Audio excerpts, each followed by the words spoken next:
Ophelia's Promise, Part 1, written by R.J. Koreto.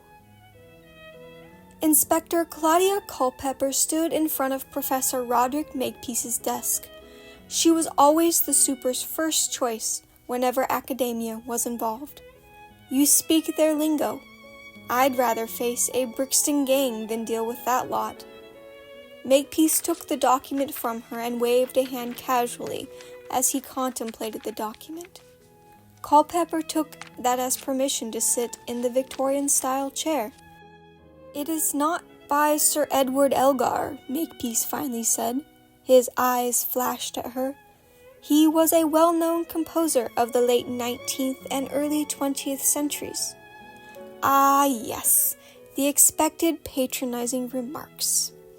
Of course, I'd have to study the music in more detail to draw a conclusion. But this is just wrong for any serious music. I see this is clearly a photocopy.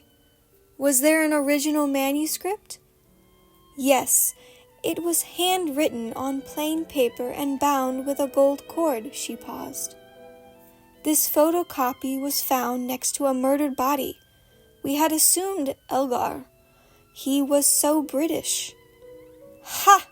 I didn't think the CID would involve itself in musical history unless a murder was involved. How about you, Inspector? I suppose at your age pop music is more your thing? He made it sound like a crime against humanity. I look younger than I actually am, she said, not quite answering his question. Makepeace frowned. The melody, the chord pattern, it's not like anything I'm familiar with. It's almost like it was written by two people. I see a Mozart pattern here. His voice trailed off, and then he fixed Culpepper with a look. I'm an authority on classical English music, but I think there is more of a Germanic tone here.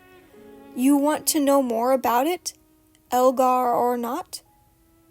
Ha! Now he's curious, thought Culpepper.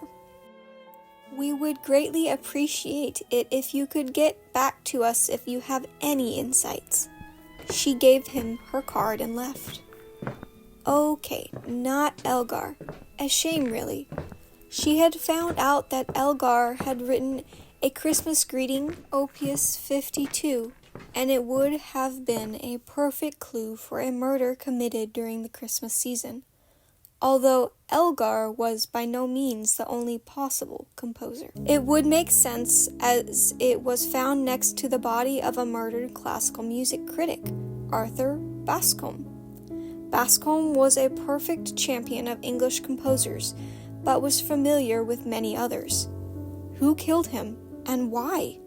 An expensive watch was still on his wrist, and a wallet full of cash was still in his pocket. Culpepper checked her phone, confirming the next person on her list. Bascombe's editor, Mara Devka. When she arrived, the editor was more welcoming than the professor, immediately showing Culpepper to a seat in her cluttered office and offering her coffee. I feel awful, Devka gestured at the office.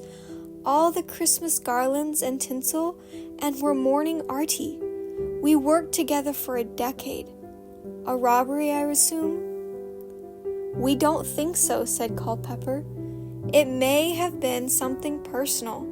He was holding a photocopy of some handwritten music, but we haven't been able to identify it. Was Bascombe perhaps a composer as well as a critic? No, he had wanted to when he was young, but had given that up. He loved music, but had no talent for composing. He knew it. He didn't like it, but he knew it. Maybe this, Culpepper pointed to the copy, is from someone he knew, or a colleague, or someone he was mentoring, asked Culpepper. Devka sighed and ran her hand through her hair. Oh yeah, mentoring. Might as well call it that. Culpepper was silent. She knew she'd get an explanation eventually. For a guy on the far side of 50, he was very attractive. He never married, but had a lot of young women, would-be musicians, whom he mentored. I don't think I have to explain that to a sharp girl like you. Culpepper cocked her head at Devka. You might actually. What kind of musicians did he mentor? His field was classical music, so there were aspiring violinists? That gave Devka a moment's pause. You know, that's very interesting. I've never heard of a violinist sleeping her way into an orchestra. But these women he mentored tended to be would-be rock stars. He played up his newspaper connections and dressed well. And even if he reviewed classical music, he knew the whole music scene. Was there someone recent? Maybe one of the girls killed him because she found out he was using her. Culpepper smiled and shrugged. Just routine. We have to talk to everyone. What else do you know about the girls?